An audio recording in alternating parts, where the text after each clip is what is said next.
Picture चालू करो बे। तो चलिए शुरू करते हैं। सबका अपना नैरेटिव है। ओवैसी आए थे, उन्होंने बोला कि एनकाउंटर में मुसलमान मारे जा रहे हैं। आपका नैरेटिव अलग है, बीजेपी का नैरेटिव अलग है। नहीं, हमारा नैरेटिव ये है कि अगर कोई अपराधी है उसके लिए न्यायालय है। आप न्यायालय पे भी भरोसा नहीं रख रहे हैं। आप ये बड़ी अच्छी बात कही आप। मैं एक आंकड़ा आपके सामने रखता हूं, क्योंकि आपने बोला कि जाति देखकर और एनकाउंटर होते हैं, तो मेरे पास एक आंकड़ा है। अरे बहुत मनुष्य लग रहे हो, मत करो, रहने दो। बोलने दे, तकलीफ हुआ है बेचारे को। बोल 2017 के बाद से करीब 207 अपराधी एनकाउंटर हुए हैं। करीब 66 मुसलमान हैं, 20 ब्राह्मण, 18 ठाकुर और 16 यादव हैं। अब आप बताइए। अभी बता है भाई, अभी बता है। अन्य में कितने हैं?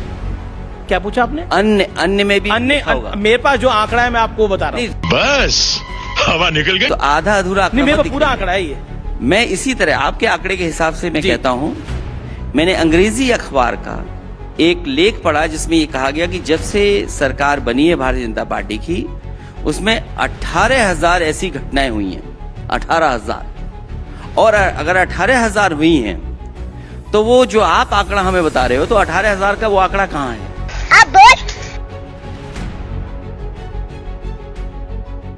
और हमारे पास भी ऑफिशियल तो 207 है। हमारे पास भी आंकड़ा है जी। अभी मजा आएगा ना भिड़ो। निकालना है आप।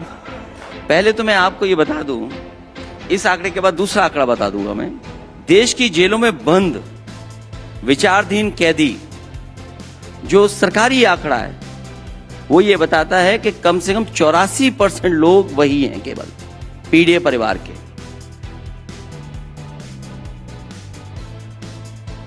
यही नहीं, अभी और सुनिए।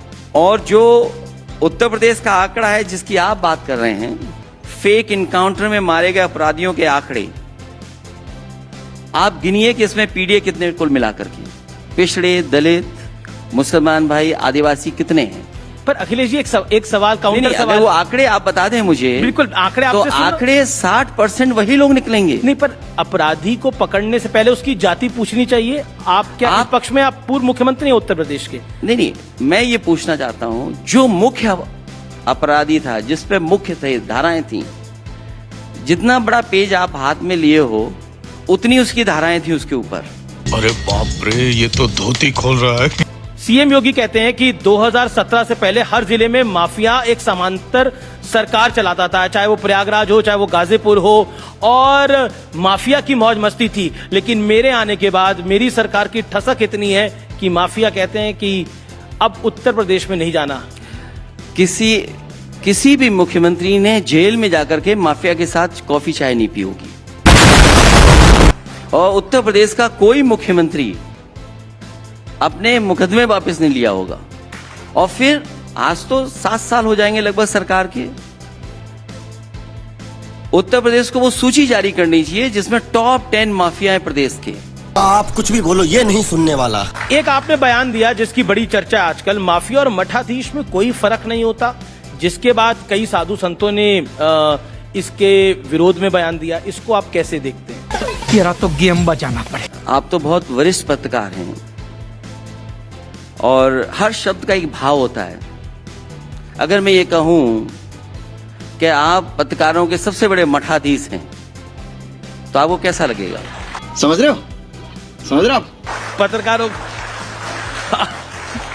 आप कह रहे हैं कि पत्रकारों के आप सबसे बड़े मठाधीश हैं। नहीं, आपको कैसा मुझे अच्छा लगेगा कि भाई आप मुझे ये बात बोल रहे हैं, आप मेरी तारीफ कर रहे हैं कि सब पत्रकारों को मुझसे सीखना चाहिए। नहीं मेरा भाव गलत नहीं था। नहीं, मैं बिल्कुल आपके भाव को अच्छे से समझ रहा हूं। आपको कैसा लगा? मैंने तो बोला मुझे तो अच्छा लगा। मैंने तो बोला मुझे अच्छा लगा। अच्छा, अगर आप ये बात, मैं तो आपका भाव अच्छा ही मान के बोल रहा हूँ, मुझे अच्छा लगा। थोड़ी मजा आता रखिए। मजा आया।